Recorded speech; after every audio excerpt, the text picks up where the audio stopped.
ప్రియుల దేవుడు తిరిగి ఈ చక్కటి దినాన్ని ఈ యొక్క ఉదయకాలం ముందు ఆయన సన్నిధికి వచ్చే ఒక అవకాశాన్ని మనం అందరికి కలిగించినందుకు ఆ దేవునికి మనం ఒక్కసారి థాంక్స్ చెప్దాం. హల్లెలూయా. అందరం చెప్దాం hallelujah. Amen. Praise the lord.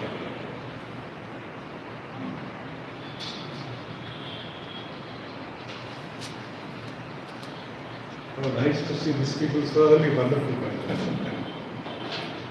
Great.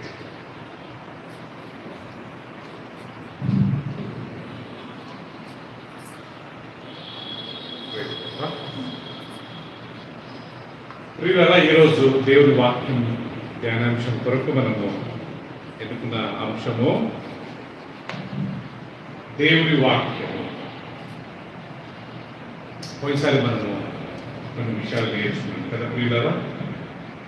దేవుని వాక్యం అంటే ఏంటి, బైబిల్ అంటే ఏంటి, దాన్ని ఎవరు రాశారు, ఎంతమంది రాశారు, ఎన్ని సంవత్సరాలు పట్టింది,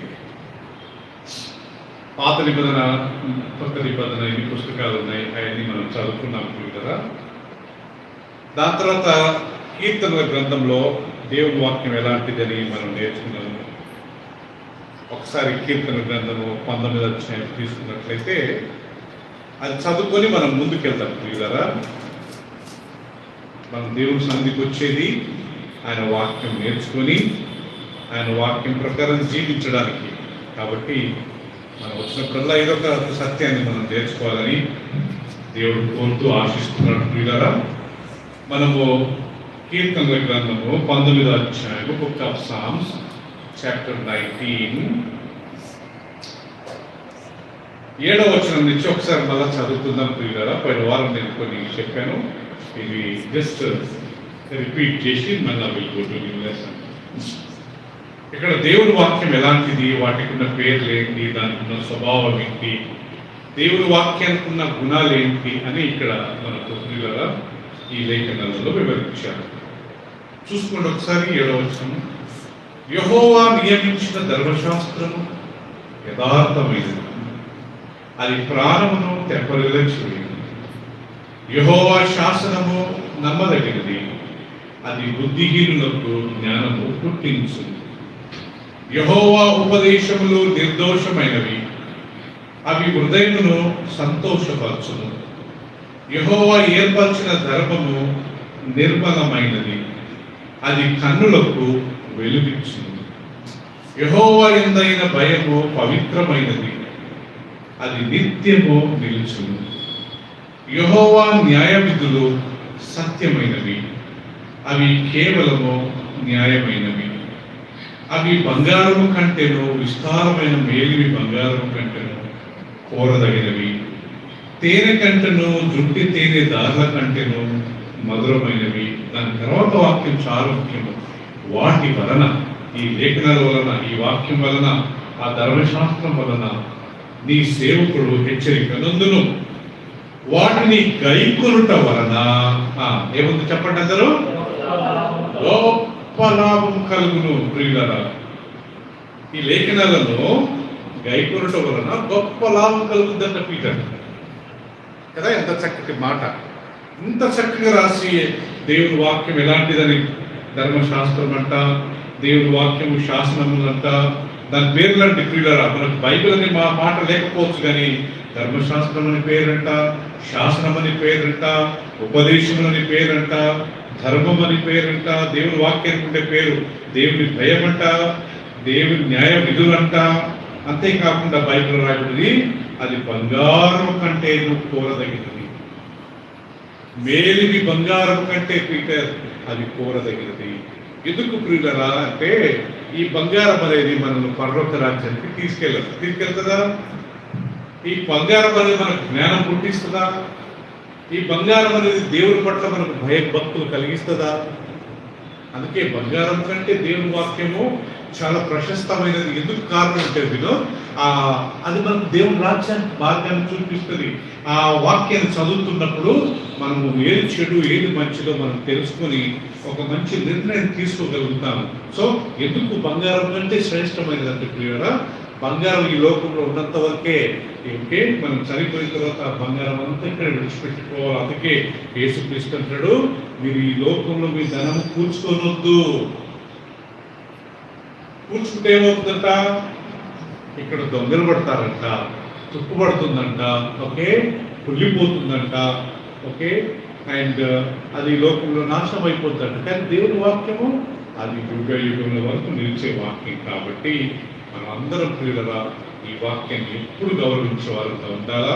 ఒకరిని గౌరవించడం వల్ల మాత్రమే కాకుండా వాటిని గైకొని దానివల్ల మనం లాభం పొందడానికి మనము ప్రయత్నం చేయాలి. సో కాబట్టి ప్రియులరా, మొదటిది దేవుని వాక్యము, ధర్మశాస్త్రం. అది ఎలా ఉంటుందంట, చాలా యథార్థంగా ఉంటుందంట ప్రియులరా. దేవుని వాక్యంలో ఎలాంటి హ్యాంకీ ప్యాంకీ ఉంటుంది కదా, నో హ్యాంకీ ప్యాంకీ, ఎలాంటి అడిషన్స్ ఎలాంటి డిలీషన్స్ లేవు నాన్న అని బైబిల్లో. It's very very pure, it is very perfect, God's word. ఎవరో ఇష్టం వచ్చినట్టు రాసింది కాదు ఇది. పరిశుద్ధాత్మ దేవుడు ప్రేరేపించి వీళ్ళ దూరంగా పలికించాడంట ప్రియులరా.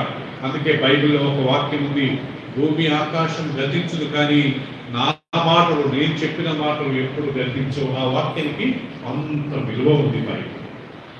మనం హార్డ్లీ మనకు ఇప్పుడు 50-60 సంవత్సరాలు మన ఎల్డర్స్ బ్రదర్ అలెగ్జాండర్ గారు మీరు ఒక 70-75 సంవత్సరాలు. కానీ ప్రియులరా, మనం ఎప్పుడు నుంచి వింటున్నాం ఈ వాక్యం. మన తల్లిదండ్రులు, మన పూర్వీకులు ఎన్నెన్నో తరాల నుంచి ఈ వాక్యం వినుకుంటూ వచ్చారు. ఈ రోజు వరకు నేను ఎక్కడన్నా తప్ప నీకు నిరూపించబడ్డదా కాదండి. ఎల్లప్పుడూ ఇక్కడ ఏవైతే ఈ వాక్యం రాయబడ్డదో అవన్నీ మనకు నెరవేర్చబడుతుంటూ వచ్చాయి ప్రియులరా. సో కాబట్టి ఈ వాక్యాన్ని గుర్తుపెట్టుకుందాం ప్రియులరా. అది యథార్థమైనది, అది ప్రాణమును తెప్పలలో చేస్తుందంట. రెండోది, బుద్ధిహీనులకు జ్ఞానం పుట్టించును. దేవుని వాక్యము బుద్ధి లేని వారికి బుద్ధిని అనుగ్రహిస్తుందంట. మనం చాలాసార్లు చూసాం ప్రియులరా, చదువు రాని వారు కానీ బైబిల్ చదువుకుంటూ ఎంతో మంది కదా ప్రతాప్, ఎంతో మందిలో మార్పు వచ్చింది. మంచి బుద్ధి జ్ఞానం, దానికన్నా ముందు వాళ్ళు విచిత్రమైన జీవితాన్ని జీవించేవారు. కానీ వాక్యం చదివిన తర్వాత, వాక్యం విన్న తర్వాత బుద్ధి లేని వారు కానీ బుద్ధిని సంపాదించుకున్నారు. సామెతల మొదటి అధ్యాయం ఒకసారి తీసుకుందామా ప్రియులరా. ఇక్కడ ఈ దేవుని వాక్యం అనే జ్ఞానము ఎంత గొప్పదంటే దాన్ని విని దాన్ని పాటిస్తే చాలంట. సామెతల గ్రంథం అంతా తీసుకుందామండి. మొదటి అధ్యాయం మొదటి వచనం, చాలా చక్కటి మాట.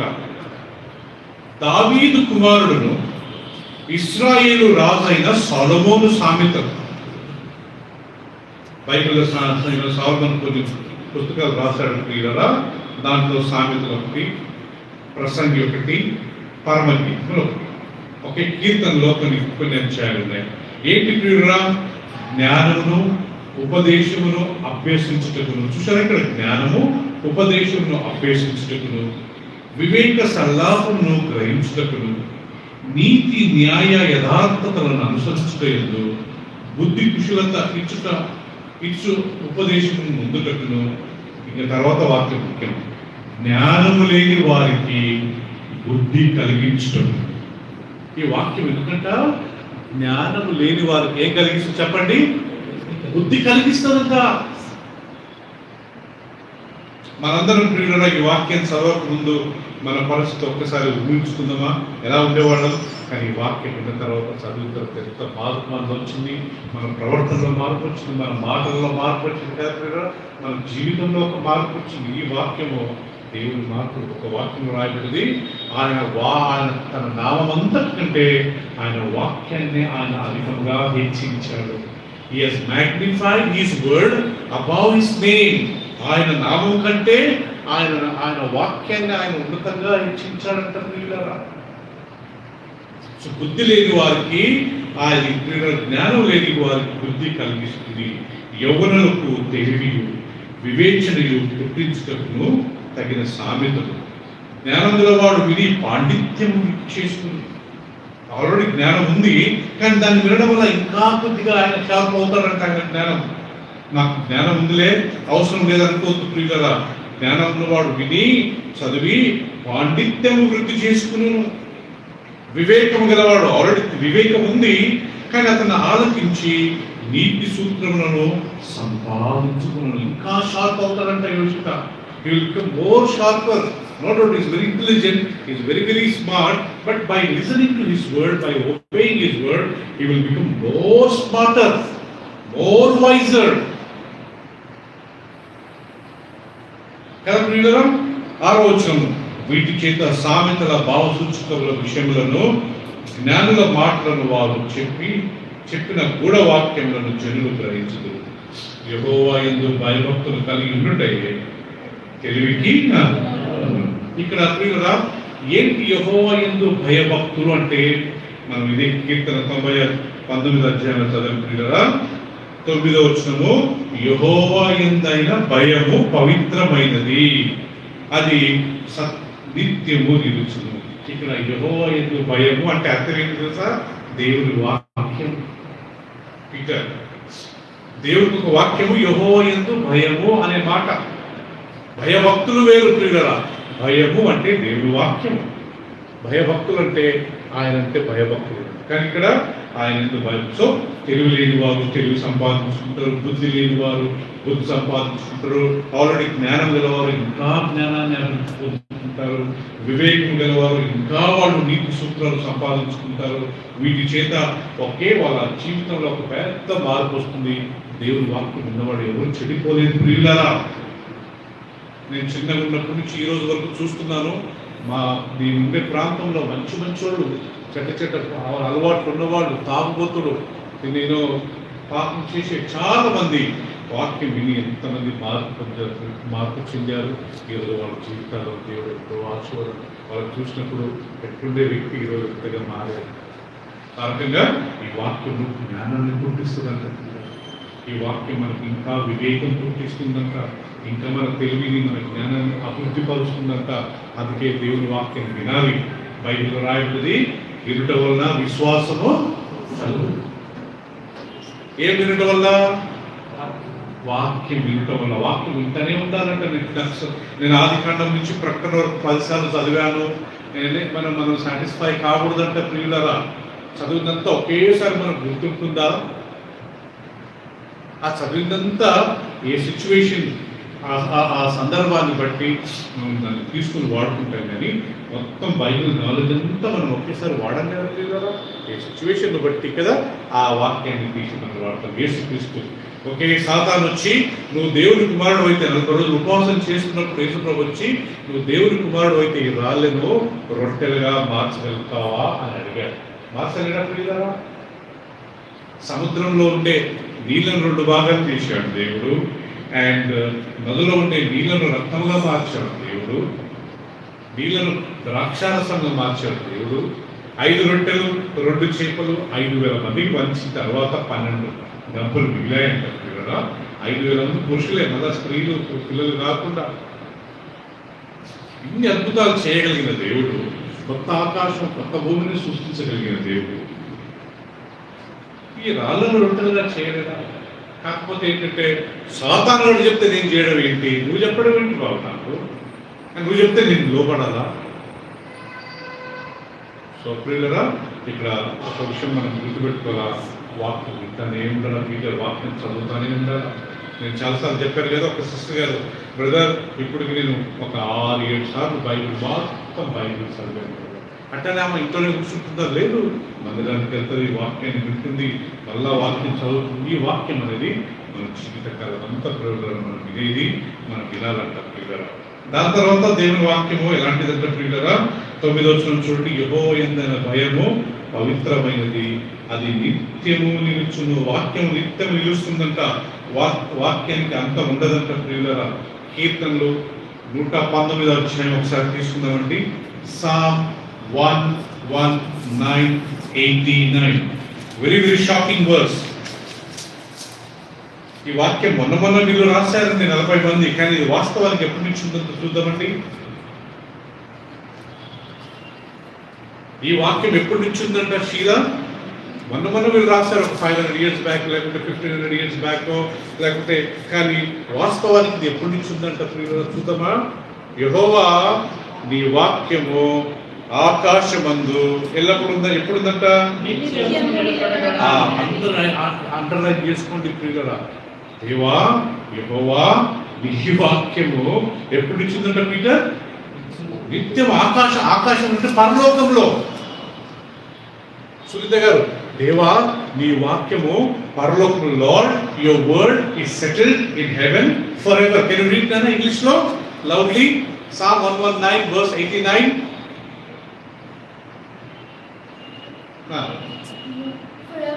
Forever, O Lord, your word is forever, O Lord. Thy word is settled in heaven. Thy word is settled in heaven. ఇది రాసింది వీళ్ళు మొన్న రాశారు, కానీ వాస్తవానికి ఎప్పుడు వాక్యం ఎప్పుడు నుంచి ఉందంట? యుగ యుగం వరకు ఉంటుంది కదా పీటర్. అంటే that refers past, present and future. గతము, వర్తమానము, తర్వాత భవిష్యత్ కాలం గురించి సూచించబడి. సో నీ వాక్యం తండ్రి యుగ యుగం వరకు.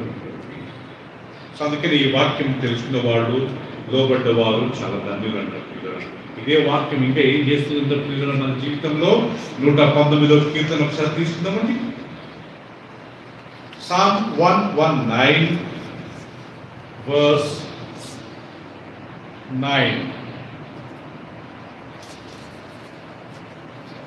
119 verse 9.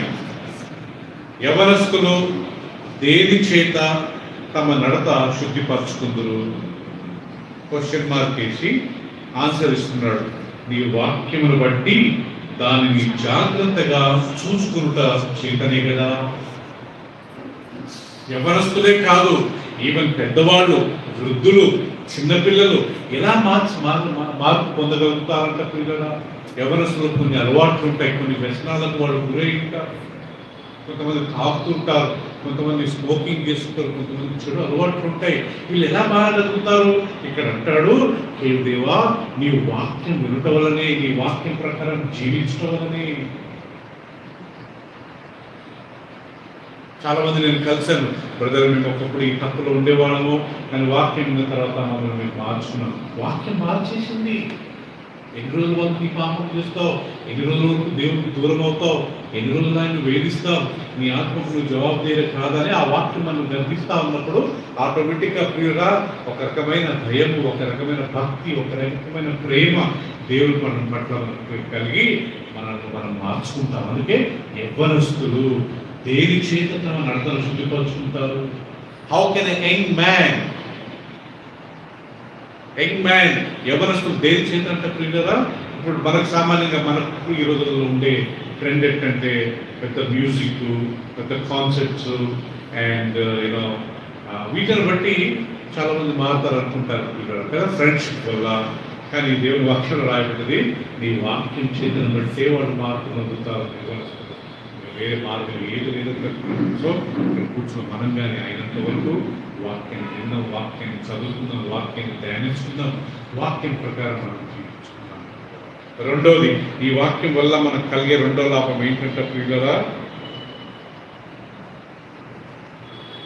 18 వచనం చూసుకుందామండి. అదే 119 verse 9-18. నేను నీ ధర్మశాస్త్రమునందు ఆశ్చర్యమైన సంగతులను చూచున్నట్లు నా కన్నులను తెరువుమో.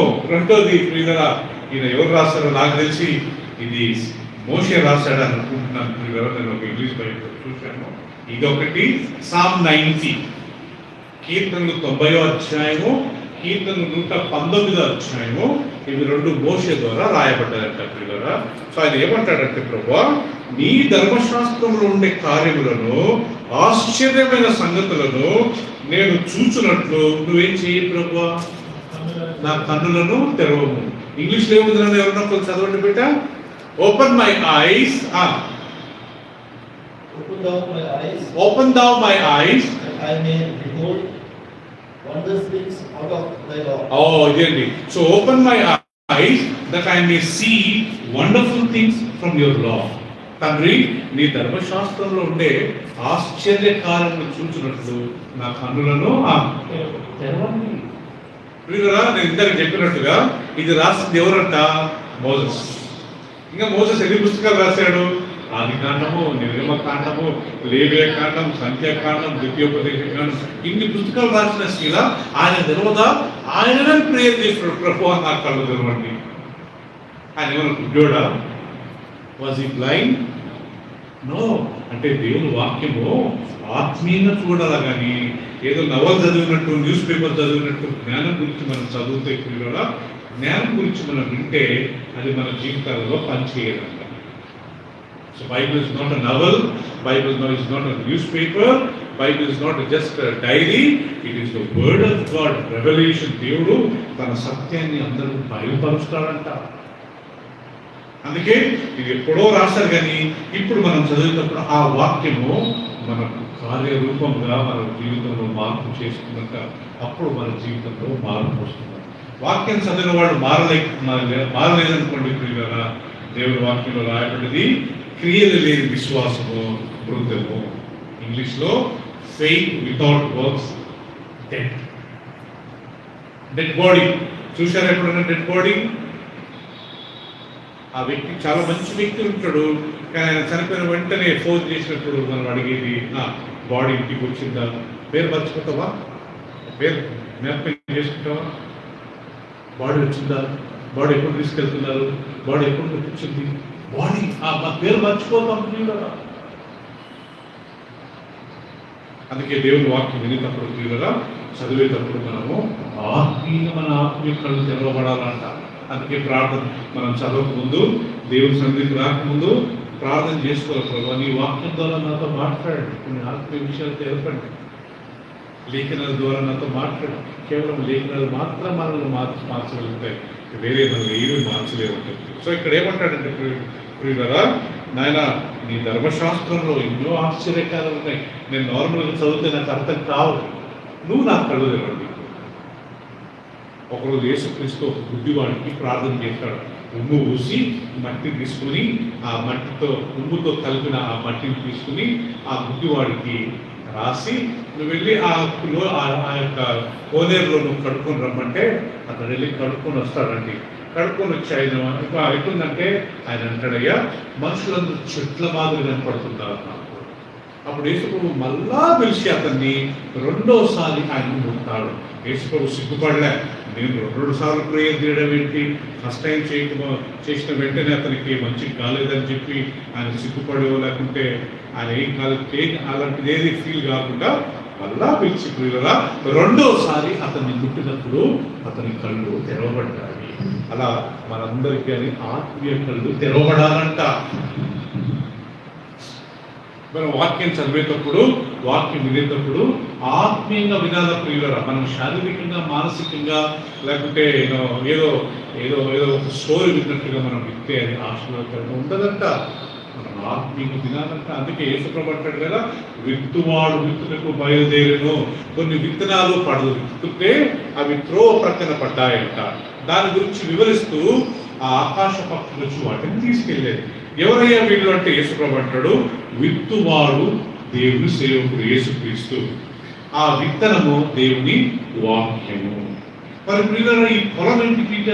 పొలం మన హృదయం అంటారు. అంటే అక్కడ ఏమంటాడంటే వాక్యం విని రాయమ్మా గ్రహించకుంటే, అంటే ఎక్కడో ఇక్కడ ఉండి మనసు ఎక్కడో పెట్టి ఏదో ఇక్కడ ఉన్నామన్నట్టుగా పేరుకి అంతే కానీ మనసు ఎక్కడెక్కడో ఉంటే మన విత్తబడ్డ వాక్యం సాతాను వచ్చి దొంగిలిస్తాడంటే ఇంటికి వెళ్ళినంటే మర్చిపోతాడు. సో అతను నిష్ఫలుడు అవుతాడు. వాళ్ళకి గ్రహించలేకపోయాడు. బ్రదర్ ఏం చెప్తున్నారు, దేవుని సేవకులు ఏ మనకు బోధిస్తున్నారు గ్రహించకుండా ఉండడం వల్ల అతడు ఇంటికి వెళ్ళిన వెంటనే సాతాను వచ్చి ఆ వాక్యం తీసుకెళ్తాడంట. అది ఏమీ అర్థం చేసుకోలేదు. సో వాక్యం వినేటప్పుడు గ్రహించాలి, ఆత్మీయంగా గ్రహించాలి. ఈ వాక్యం ద్వారా నాకు దేవుడు ఏం మాట్లాడుతున్నాడు అనే విషయాన్ని మనము జ్ఞాపకం చేసుకోవాలి. ఇంకొక వాక్యం ప్రియులారా, ఇదే అధ్యాయంలో 119వ కీర్తన. దీంట్లో చాలా విషయాలు ఉన్నాయి, కొన్ని విషయాలు మనం నేర్చుకుందాం ప్రియులారా.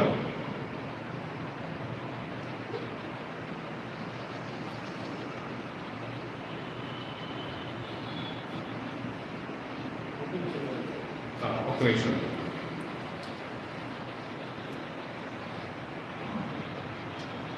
రైట్ రైట్ అండి. వర్స్ 11 11 వచ్చినామండి. 119 వర్స్ 11.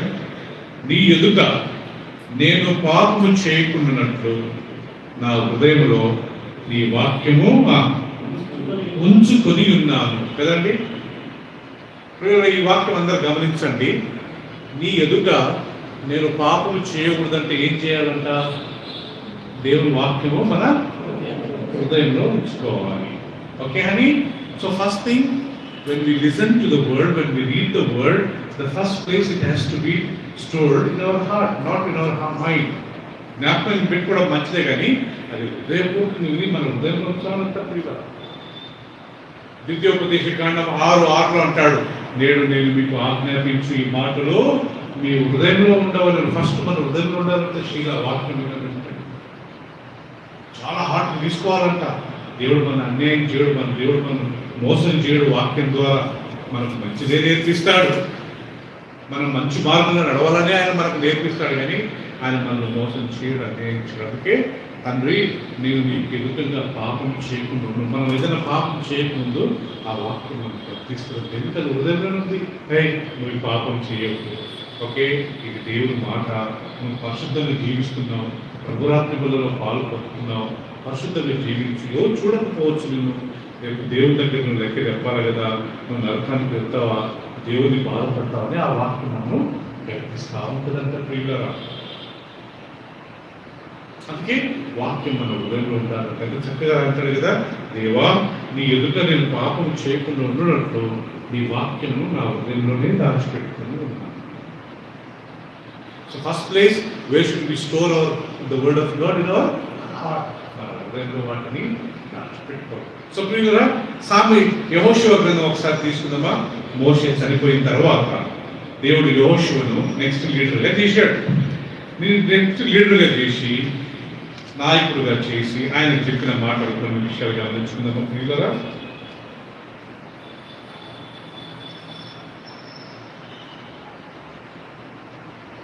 ఇవి 6వ వచనం నుంచి ఒకసారి ధ్యానించుకుందాం.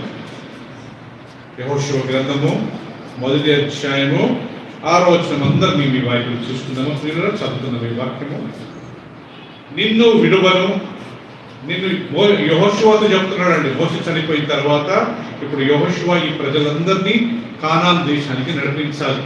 ప్రామిస్ ల్యాండ్, వాగ్దాన దేశం, యెరూషలేం. ఓకే, ఆ ఏరియాకి నడిపించాలా. అప్పుడు మోషేతో అప్పుడు యెహోషువతో అంటాడు 5వ వచనము, నీవు బ్రతుకు దినములన్నీ ఏ మనుషుడును నీ ఎదుట నిలవక ఉండును.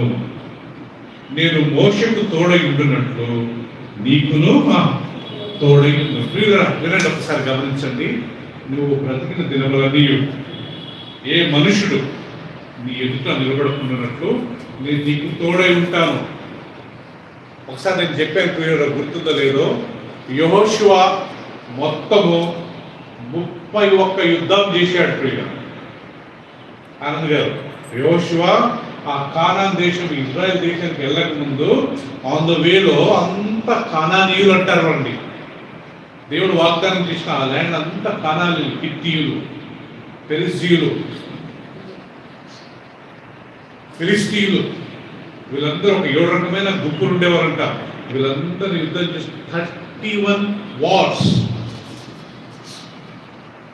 కానీ యెహోషువ గెలిచింది 30 యుద్ధాలు.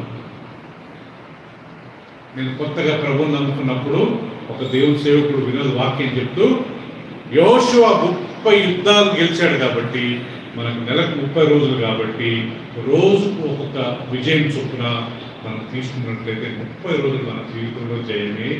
హల్లెలూయా. నెలకు 30 రోజులు కదా అది. రోజుకు ఒక జయాన్ని, ఒక్కొక్క యుద్ధం గెలిచాడు అన్నట్టుగా మనం దాన్ని తీసుకున్నట్లయితే 30 రోజుల వరకు మనం దాన్ని క్లియర్గా ఆ నెలంతా మనం చాలా సక్సెస్ఫుల్గా ఉంటాం. రైట్? ఏ మనిషిని ముందు నిలబడ్డాడు, నువ్వు నిబ్బరంగా ఉండు, నేను నీకు తోడుగా ఉంటానని చెప్పి 7వ వచనంలో, అయితే నీవు నిబ్బరము కలిగి జాగ్రత్త పడి బహు ధైర్యముగా నుండి నా సేవకుడైన మోషే ఆజ్ఞాపించిన ధర్మశాస్త్రమంతటి చొప్పున చేయవలెను. మోషే, యెహోషువ, ఓకే, మోషకు నేను తోడై ఉన్నట్టుగా నేను నీకు తోడై ఉంటా. ఏ మనుషుడు నీ బ్రతుకు కాలం అంతా నీ ముందు నిలబడలేడు, కానీ నువ్వేం చేయాలా? ఈ ధర్మశాస్త్రం అంతటి చొప్పున నువ్వు ప్రవర్తించాలా, నడవాలా. అది కానీ ప్రియురా మన జీవితంలో ఒక సీన్. లేఖనాలన్నింటినీ మనం ప్రియులరా లోబడడానికి ప్రయత్నించి ఇంగ్లీష్ యొక్క పాట ఉంది ప్రియులరా, trust and obey, there is no other way to be happy in Jesus. అలా చెప్తాను, trust and obey, there is no other way to be happy in Jesus. యేసు ప్రభులో సంతోషంగా ఉండాలంటే మనం ఆయన ఆశ్రయించి ఆయన వాక్యానికి లోబడాలంట ప్రియులరా. ఇంకొక సేవకుడు వాక్యం చెప్తూ humble and obey you will have a success. ఇంకొక సేవకుడు అంటాడు నువ్వు తగ్గించుకొని వాక్యానికి లోబడితే దేవుడు నీ జీవితంలో సక్సెస్ ఇస్తాడు. తగ్గించు అంటే వీళ్ళ ఇక్కడ అర్థం ఏంటంటే గర్వించొద్దు. దేన్ని బట్టి కానీ నువ్వు గర్వించొద్దు. నీ జ్ఞానాన్ని బట్టి, నీ డబ్బుని బట్టి, నీ హోదాను బట్టి కదా ప్రియుడా, నీకున్న ఆస్తిని బట్టి, నీకున్న ఏది కానీ నువ్వు గర్వించొద్దు. ఇదంతా దేవుడు ఇచ్చాడని మనం తగ్గించుకుని దేవుని కృపానాలే కానీ మనం ఏ విషయంలోనే మనం గర్వించొద్దు. వాళ్ళు నాకు హలో చెప్పలేదే, వాళ్ళు నాకు మిస్ చేయలేదే, అయితే మనమే చేయొచ్చు కదా, ఆ మాట మనమే మిస్ చేయొచ్చు కదా, మనమే హలో చెప్పొచ్చు కదా. మనం ఎప్పుడైతే ఈ మాటలు మన హృదయంలో వస్తుందో మనం గర్వించినటువంటి అప్పుడు. So trust and obey and humble and obey, there is no other way to be happy in Jesus. యేసులో సంతోషం ఉండాలంటే ప్రియులారా మీరు చక్కగా ఆయన వాక్యానికి లోబడండి. సో మళ్ళా నేను చదువుతాను 7వ వచనము, అయితే నీవు నిబ్బరము కలిగి జాగ్రత్త పడి బహుధైర్యముగా నుండి నా సేవకుడైన మోషే నీకు ఆజ్ఞాపించిన ధర్మశాస్త్రం అంతటి చొప్పున చేయవలెను. నీవు నడుచు ప్రతి మార్గమున చక్కగా ప్రవర్తించినట్లు నీవు దాని నుండి కుడికిగాను ఎడమకిగాను తొలగకూడదు కదా ప్రియులారా. మీరు ఎడమకు కానీ కుడికి గాను మీరు తొలగకూడదు. ధర్మశాస్త్రం అంతటి చొప్పున మీరు చేయాలా. ఇది ఎప్పుడో రాశారు పీటర్, ఒకే మోషే కాలంలో, లేకపోతే మోషే చనిపోయిన తర్వాత యోషువ కాలంలో. కానీ ఈరోజు వరకే నా మాట మనకు వర్తిస్తుందా? తప్పకుండా వర్తిస్తుంది. నీ మార్గం అంతట్లో నేను నీకు తోడై ఉంటా. కానీ నువ్వు చేయాల్సిన పని మోషే నీకు ఆజ్ఞాపించిన ధర్మశాస్త్రం అంతటి, నేను నీకు ఆజ్ఞాపించిన ఈ ధర్మశాస్త్రం అంతటి చొప్పున నువ్వు చేయి. కుడికి తిరగొద్దు, ఎడమ తిరగొద్దు, అది ఇది చేయొద్దు. ఆ విగ్రహారాధన, ఈ విగ్రహారాధన, వాళ్ళు ఇచ్చారు, వీళ్ళు ఇచ్చారు, పండగంట వాళ్ళు ఇచ్చారు, ఆ ప్రసాదం ఇచ్చారంటే వీళ్ళు ఇచ్చారంట, కాంప్రమైజ్ కాకూడదు ప్రియులారా. నేను మొన్న ఒక ఇంటికి వెళ్ళాను ప్రియులారా, మన క్రిస్టియన్ ఇంటికే. వాళ్ళు నాకు ఒక స్వీట్ పెట్టారు, బాల్స్ ఇస్తుంటే వాళ్ళు పండగకి ఇచ్చారండి. సో నాకు చాలా షాకింగ్ అనిపించి, అంటే మనం కాంప్రమైజ్ అయిపోతాం కదా ప్రియులారా. సారీ అండి అని మనం చెప్పి వాటిని మనం అవాయిడ్ చేసుకుంటే బాగుంటుంది కదా ప్రియులారా. మనం నిజమైన దేవుడు ఒక్కడే అని నమ్మినప్పుడు వాటి కొరకు మనం జీవించాలి. మనం విమర్శించకూడదు, కానీ ప్రేమని చెప్పాలంట. సారీ అండి, మేము తినమండి, మేము తీసుకోమండి, ఫినిష్ ఓకే. నాకు తెలవకుండా నాకు తెలిసిన తర్వాత నేను తినలేదు అండి. సో ఇక్కడ పాయింట్ ఏంటంటే మనం నిజమైన దేవుడు ఒక్కడే అని తెలిసిన తర్వాత రేపు తీర్పు రోజు ఎవరు రారు. రేపు దేవుడు తీర్పు రోజు పుస్తకాలు తెలుస్తాడంట ప్రియులారా. మన ఇంటెన్షన్స్ కానీ ఎక్కడ ఉంటాయంట ప్రియులారా. మన తలంపులు, మన ఆలోచనలు, క్రియలు మాత్రమే కాదంట, మన ఇంటెన్షన్. ఏ ఇంటెన్షన్తో మనం మాట్లాడాము, ఏ ఇంటెన్షన్తో అక్కడికి వెళ్ళాము, ఏ ఇంటెన్షన్తో మనం ఆ పని చేశాము. ప్రసంగిలో ఉంది ప్రియులారా, ఓకే దేవుడు చివరి దినమున అది మంచిదే కానీ చెడుదే కానీ ప్రతి విషయాన్ని ఆయన తీర్పులోకి తెస్తాడు. Even intentions. లూసిఫర్ మనసులో ఆలోచించాడంట, నేను దేవుని సింహాసనం కంటే నా సింహాసనం హెచ్చిస్తాడు. దేవుడు అతని తలంపులు పట్టేసుకున్నాడు. సో మన తలంపులు కానీ దేవుడు పట్టేసుకుంటాడు. మనం ఏం చేసినా ప్యూర్ మైండ్తో చేయాలంట. మన హృదయం క్లీన్ ఉండాలంట. శుద్ధంగా ఉన్నప్పుడు మనం ఏది చేసినా దేవుడు దాన్ని అంగీకరిస్తాడు. సో మనం మళ్ళీ 8వ వచనం చదువుకుందాం. ఈ ధర్మశాస్త్ర గ్రంథమును నీవు బోధింపక తప్పిపోకూడదు. యెహోషువా ఈ ధర్మశాస్త్రం అంతటి చొప్పున చెయ్యి. దాని తర్వాత ఏమంటాడు, ఈ ధర్మశాస్త్రమును బోధింపక తప్పిపోకూడదు. నువ్వు చేయడం మాత్రమే కాదు, ఏం చేయాలంటారు, మనం వేరే చెప్పాలట. వేరొకరికి చెప్పాలంటే సండే చర్చిలోనే కాదు ప్రియుల, వేరే రోజులు కానీ మన స్నేహితులకు, మన చుట్టాలకు, మన బంధువులకు కదా, మన ఇరు పొరుగు వాళ్ళకి మనం చెప్పవచ్చు ప్రియుల. చెప్పవచ్చు అంటే ప్రసంగం ఒకటే నా ప్రియుల.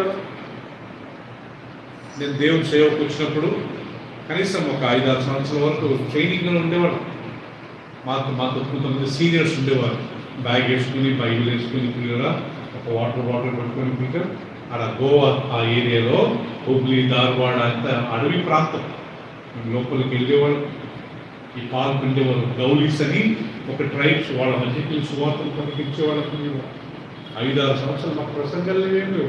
మాకు తెలిసిందంటే ఏంటంటే సేవ అంటే సువార్త పాటు వెళ్ళాలి. ట్రైనింగ్స్ మాకంటే సీనియర్స్ ఉండేవారు. వాళ్ళతో ఉండి మేము సేవ నేర్చుకుంటుంది. 5-6 సంవత్సరాల తర్వాత సైమన్ ఈరోజు నువ్వు వాక్యం చెప్పుకుంటే 6 రూపాయలతో వాక్యం చెప్పాడు. ఆ రకంగా నువ్వు వాక్యం నేర్చుకోవడమే కాకుండా దాని ప్రకారం జీవించడమే కాకుండా ఇతరులకు బోధించడమే నువ్వు తప్పిపోకూడదు. 8వ వచనం మళ్ళా చదువుతుందమ్మా. ఈ ధర్మశాస్త్ర గ్రంథమును నీవు బోధింపగా తప్పిపోకూడదు, దానిలో వ్రాయబడిన వాటన్నింటి ప్రకారము చేయుటకు నీవు జాగ్రత్త పడినట్లు దివారాత్రములు దానిని ధ్యానించినడలా నీ మార్గమును వర్ధిల్ల చేసుకుని చక్కగా ప్రవర్తించదు. ఈవెన్ మన ప్రవర్తనలో మార్పు వస్తుందంట. చక్కగా ప్రవర్తిస్తామంటే ఈ వాక్యాన్ని నువ్వు ధ్యానిస్తే. ఇప్పుడే మనం చూసుకున్నాం కదా, బుద్ధి లేని వారు కానీ జ్ఞానం సంపాదించుకుంటారంటే ఈ వాక్యాన్ని చదివి ధ్యానిస్తే. సో ఇలా మనం వీటిని 4 కేటగిరీస్ కిందగా మనం చేంజ్ చేయాలి. మనం నంబర్ 1 దీన్ని చదువువాడు. వాక్యము చదవాలంటే ఆదివారం ఒకసారి, గురువారం ఒకరోజు మనం వాక్యం వినడం మంచిదే. నేను బ్రదర్ ఎవరొకరు వాక్యం చెప్తుంటారు, కానీ అదేంటంటే ఎప్పుడో ఒకసారి వెళ్ళి హోటల్ కుదిరినట్టుంటుంది అనమాట. కానీ డైలీ మనం తినాలి కదా, ఎవ్రీడే మనం చదవాలి బైబిల్ చదివేటప్పుడు ప్రార్థన కోరుకుని చదవాలి. ప్రభువా, నీ ధర్మశాస్త్రం అద్భుతాలు నేను చూసినప్పుడు నా కన్నులను తెరవండి. Open my eyes. ఆషామాషిగా బైబిల్ చదవకూడదు. నేను చాలాసార్లు చెప్పాను, మందిరానికి వచ్చినప్పుడు అందరూ బైబిల్ పట్టుకుని రండి, మొబైల్ ఫోన్లు కాదు.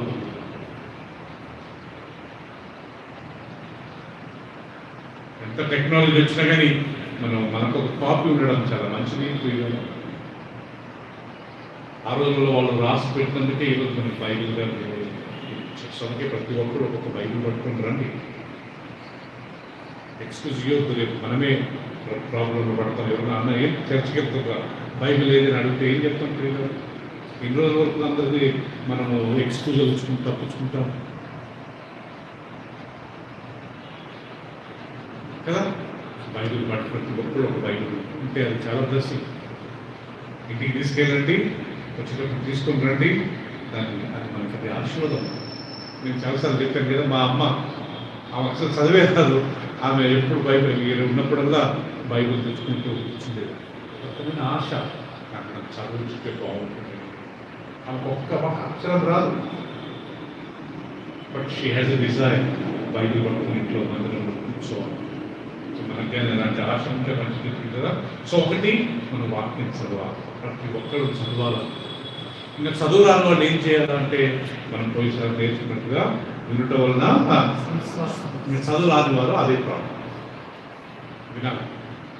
రెండోది, ఈ వాక్యము దివారాత్రులను ధ్యానించాలా. యోషువ చదవడం కాదు ప్రియులరా, నా దగ్గర ఎన్నో ఇలాంటి డైరీస్ ఉన్నాయి ప్రియులరా.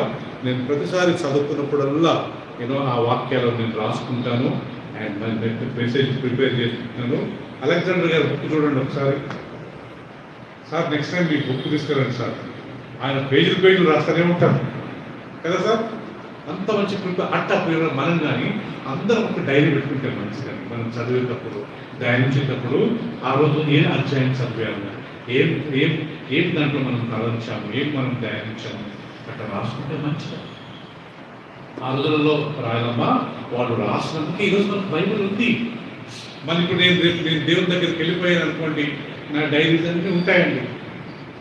ఎవరన్నా చూశారనుకోండి, ఓ బ్రదర్ వాక్యం చదివి హిందీ రాసుకున్నారే అని చెప్పి రేపు మీరు అందరూ నా డైరీ చూడొచ్చు. నేను పెళ్ళైనప్పటి నుంచి ఈ రోజు వరకు నేను సంపాదించింది నాకు కేవలం ఆ పుస్తకాలు అర్థమైపోయిందండి. నేను దేవుడి సేవకు వచ్చినప్పుడు 6 పెట్టెలు మొత్తం బైబిల్సే, డెక్స్ బైబిల్ అని, ఓపెన్ బైబిల్ అని, NIV స్టడీ బైబిల్ అని పీటర్ నా దగ్గర ఏముండేగా రాయాలమ్మా మొత్తం బుక్స్. జాక్మన్ బుక్స్ అంటే నాకు చాలా ఇష్టం. జాన్ మెకార్థర్ అని ఒక దేవుడి సేవకుడు, ఆయన చాలా చదివేవాడిని పీటర్. ఆర్ స్టాన్లీ అని, ఈ బుక్కులు అంటే నాకు చాలా వాళ్ళ వాక్యము, వాళ్ళు చాలా ప్రాక్టికల్గా ఉంటారు, వాళ్ళ సేవ కానీ బాగుంటుంది. సో ఇదిగో మొత్తం అయ్యే పుస్తకాలు నా దగ్గర ఉండే కానీ ఎక్కువ పట్టుకు అన్ని బైబిల్సే నేను సంపాదించింది ఏం లేదు ప్రియులు. అలాగే మనం కానీ అయినంత వరకు ఒక చిన్న డైరీ పెట్టుకుందాం ప్రియులరా. మనం చదువుకున్నది మనం ధ్యానించింది దాంట్లో రాసడానికి ప్రయత్నించే ఎవరి చేతిలో డైరీ ఉంటుందో ఐ థింక్ వాళ్ళు జెన్యున్ ఉంటారని నాకు అనిపిస్తుంది అండి. ఎందుకంటే వాళ్ళు చదివింది, వాళ్ళు ఆలోచించింది దాంట్లో రాస్తారు. సో ఎవరు అంటుండే writing and reading in knowledge. So కాబట్టి ఒకటి దేవుని వాక్యం మీరు చదవాలి, రెండో దాన్ని ధ్యానించాలి, మూడవది దాని చొప్పున నడవాలి. మన వాక్యము విరటల గురించి మనం ప్రిపేర్ కాకూడదు. మనం చదివినప్పుడు వాక్యం ఎవరి గురించి చదవాలా? మన గురించే చదువుకోవాలి. వాక్యం ఎప్పుడన్నా దేవుడు వీడు చెప్తున్నప్పుడు ఇతనికి మంచిగా తగిలిందిలే అని అనుకోవచ్చు. అది ఎవరికి అనుకోవాలా?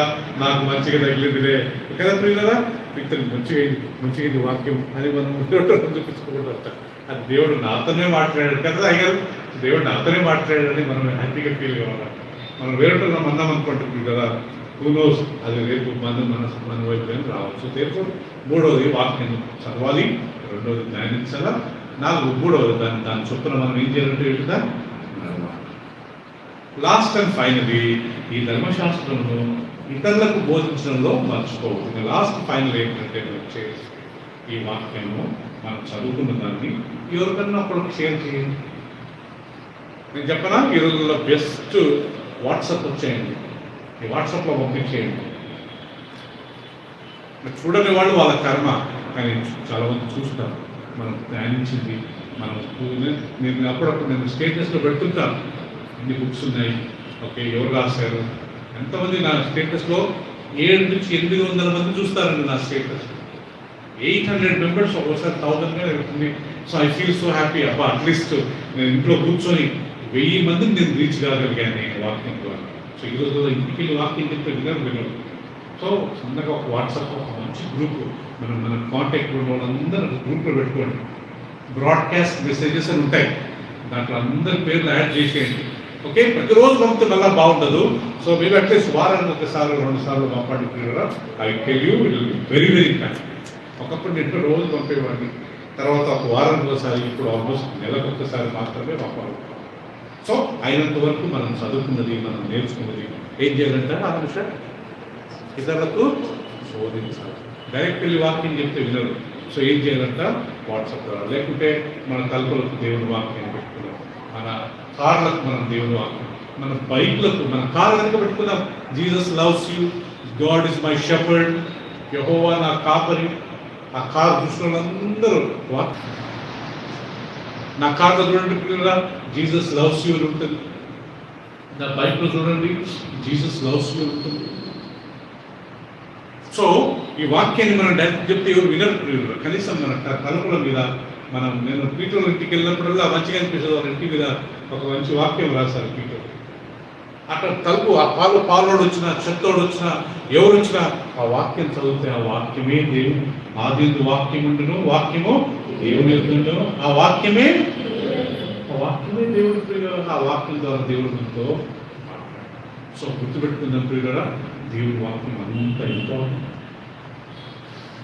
సర్వ శరీరం మనందరం గడ్డిని పోలిన వారు, మన అందమంతా ఎలాంటిదంటే ప్రియులరా, పువ్వు లాంటిది. గడ్డి ఎండిపోవును కానీ పువ్వు రాలిపోవును. దేవా నీ ప్రభు వాక్యము నిరంతరం నిలుచు. ఈ వాక్యం మాత్రం ప్రియులరా ఎలాంటి పరిస్థితుల్లో ఎక్కడికి పోదండి. యెహోవా ఆకాశమందు నీ వాక్యము నిత్యముగా ఉన్నది. మనుషులు సృష్టించక ముందే బైబిల్ ఉందంట రాయలమ్మ. ఈ వాక్యము యెహోవా దేవుడు ఈ వాక్యం ఎప్పటి నుంచో, ఆయన ఎప్పటి నుంచి ఉన్నాడో అప్పటి నుంచి వాక్యం ఉంది.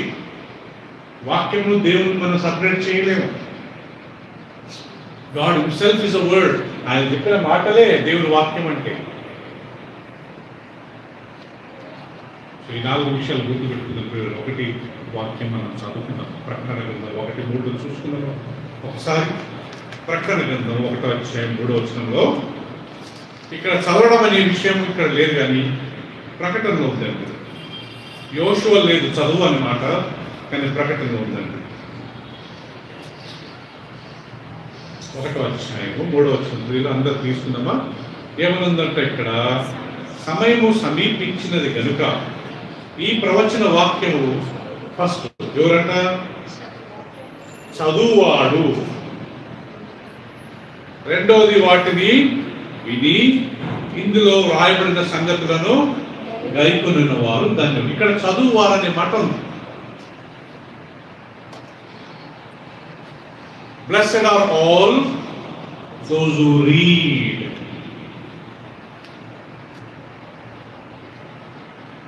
చదవడము, రాయడము, ఇట్స్ నాలెడ్జ్, ఇట్స్ విజ్డమ్. చదువుకున్నవాడు బ్రదర్, రాస్తున్న వారు వాళ్ళలో పెద్ద మార్పు వస్తుంది. ఎందుకంటే వాళ్ళు చదవడం వల్ల, రాయడం వల్ల కొన్ని విషయాలు తెలుసుకుంటారు కాబట్టి వాళ్ళలో మార్పు వస్తుంది. సో ప్రియులారా, ఇది గుర్తుపెట్టుకుని, సమయం సమీపించింది. యేసు ప్రభు రాకడ ఎప్పుడు ఎదిగితే రావచ్చు, ఆయన రాకపోవచ్చు, కానీ నా ప్రాణం పోవచ్చు కదా. దానికి that's also ending for me. నేను చిన్నప్పటి నుంచి వాళ్ళు యేసు ప్రభు వస్తాడు ఇంకా రాలేదు. నేనే చనిపోయాను అనుకో, నాకు అది ఎండింగే కదా ప్రియులారా. యేసు ప్రభు వచ్చి ఈ భూమి ఆకాశాన్ని నాశనం చేస్తేనే నా సెకండ్ కమింగ్. నేను చనిపోతే నాకు తెలిసిన సెకండ్ కమింగ్ ఫర్ మీ. అది ఫస్ట్ జరగవచ్చు, లేకపోతే ఇదైనా ఫస్ట్ జరగవచ్చు. ఏదో ఒకటి గ్యారెంటీ అయితే జరుగుతుంది కదా ప్రియులారా. దీని విలువాడు. దేవుని వాక్యం మనం ధ్యానించేటప్పుడు ఎలా ధ్యానించాలంట ప్రియులారా? కీర్తన గ్రంథం 1వ అధ్యాయం తీసుకుందామండి. అందుకే బైబిల్ స్టడీలు ఎందుకు మనం రాండ్రీ అందరం అంటే ప్రియులారా, ఇలా కొన్ని విషయాలు మనం నేర్చుకుంటాం కాబట్టి. మనం ఎంత బిజీగా ఉన్నా, మనకు ఎంత జాబ్స్ ఉన్నా, అయినంత వరకు ఆ గురువారం ఒక్కరోజు మనం 7:30 నుంచి 9 వరకు టైం కేటాయిస్తే అది కదా, అది జీవితకరంగా ఉంటుంది. రైట్. యెహోవా ధర్మశాస్త్రం ఎలా ధ్యానించాలంటే చూడండి, దుష్టుల ఆలోచన చొప్పున నడవక. చదవండి, అందరం చదువుకుందామా? దుష్టుల ఆలోచన చొప్పున నడవక. రెండవది, పాపుల మార్గమున నిలవక, అపహాసకులు కూర్చుని చోటున కూర్చునక, యెహోవా ధర్మశాస్త్రమునందు ఆనందించుచు దివారాత్రము దాన్ని ధ్యానించువాడు ధన్యుడు. శీల ఇక్కడ దేవుని వాక్యమును ధ్యానించువాడు ఎలా ధ్యానించాలంట? ఆనందించుచు. చెప్పండి, ఎలా ధ్యానించాలా? ఉందా ఇక్కడ? యెహోవా ధర్మశాస్త్రం 2వ వచనం అండి. యెహోవా ధర్మశాస్త్రమునందు ఆనందించుచు దివారాత్రము దానిని ధ్యానించువాడు. ఎట్లా ధ్యానించాలంట వాక్యము? మనం చదివేటప్పుడు హ్యాపీ కూర్చోవాలంట. ఈరోజు బ్రదర్ ఏ వాక్యం చెప్తారు, ఈరోజు సండే ఏ వాక్యం ఉంటుందో, ఈరోజు చెప్తారు, ఈరోజు వాక్యం హ్యాపీగా వినాలంట. మనం కానీ ధ్యానించినప్పుడు హ్యాపీగా ధ్యానించాలంట దేవుడు వాక్యం. ఇర్మియా అంటాడు, నీ వాక్యం నాకు దొరికినట్టు నేను దాన్ని గురించి తిన్నాను ప్రభు. అంటే పేపర్లు చిక్కుకొని తినడం కాదు కదా, ఆ వాక్యాన్ని చదువుకుని మంచిగా దాన్ని ధ్యానించాడు. దావీదు అంటాడు, ప్రభు నాయన నాకు కొవ్విన మెదడు దొరికినట్టయినా నీ వాక్యం దొరికితే. కొవ్విన మెదడు. మార్తా, నువ్వు వంట చేయడంలో చాలా బిజీగా ఉన్నావు, కానీ మరియా ఎవ్వరు ఆమె యుద్ధ నుంచి తీసివేయలేని ఆ యొక్క వాక్యాన్ని ఆమె ఇచ్చుకున్నారు. నా సన్నిధిలో కూర్చుని వాక్యం వింటుంది. మార్తా వచ్చి కంప్లైంట్ ఇచ్చింది నీ మీద, అయ్యా నేను ఒక్కనే వంట చేస్తున్నా, ఈ మరియా వచ్చి నీ దగ్గర కూర్చొని వాక్యం వింటుందంటే ప్రేసుకుంటాడు. అది ముఖ్యం కాదు, తిండి ముఖ్యం కాదు, నా ఫస్ట్ దేవుని వాక్యం ముఖ్యం కదా ప్రియులారా. అందుకే వాక్యంలో కానీ రాయబడ్డది, మనుషులు రొట్టె వల్ల మాత్రమే కాదు, దేని వల్ల బ్రతుకుతారు? దేవుని వాక్యం, దేవుని నోట నుండి వచ్చి ప్రతి మాట నుండి. సో కాబట్టి ప్రియులారా, దేవుని వాక్యం ఇచ్చి ఇంపార్టెంట్ మనం ఎప్పుడు ఇయ్యాలా? దేవుని వాక్యానికి మనం లోబడాలా. ఈ 4 విషయాలు గుర్తుపెట్టుకున్నాం. మొదట దాన్ని మనం ఏం చేయాలి కదా, చదవాలి. రెండవది ధ్యానించాలి. మూడవది దానిలో ఉన్నవి లోబడాలి.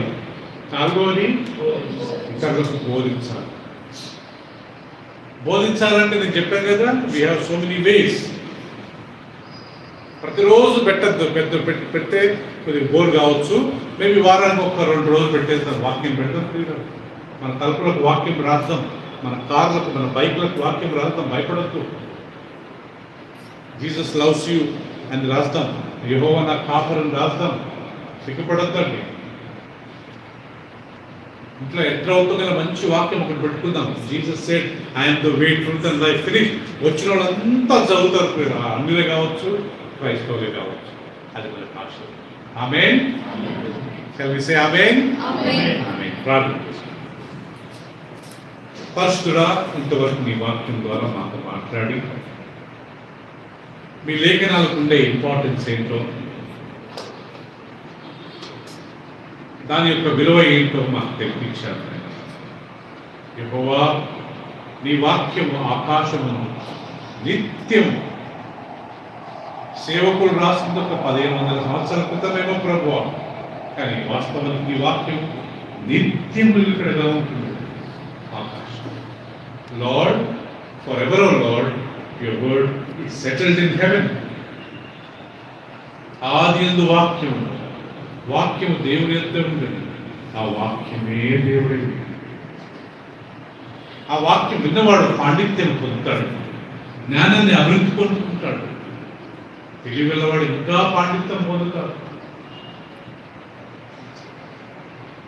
మా ప్రవర్తన మార్పు వస్తుంది. జుంటి తేనె దారుల కంటే నీ వాక్యం మధురమైంది ప్రభు. మేలిమి బంగారం కంటే విలువైంది ప్రభు, కూరదగినది నీ వాక్యం. అది విత్తనం లాంటిది ప్రభు. విత్తువాడు విత్తుకు బయలుదేరాడు. ఆ విత్తనమే దేవుని వాక్యము ప్రభు. Thank you.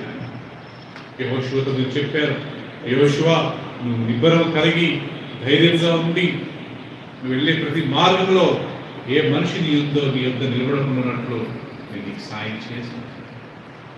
నేను సాయం చేయాలంటే ఈ ధర్మశాస్త్రం ప్రకారం నువ్వు జీవించాలి, దీన్ని ధ్యానించాలి, దీని ప్రకారం నడవాలి. ఆ ఇతరులకు బోధించే విషయంలో తప్పిపో. మా అందరి జీవితాలలో ప్రభావ నీ వాక్యానికి విలువ ఇవ్వాలి.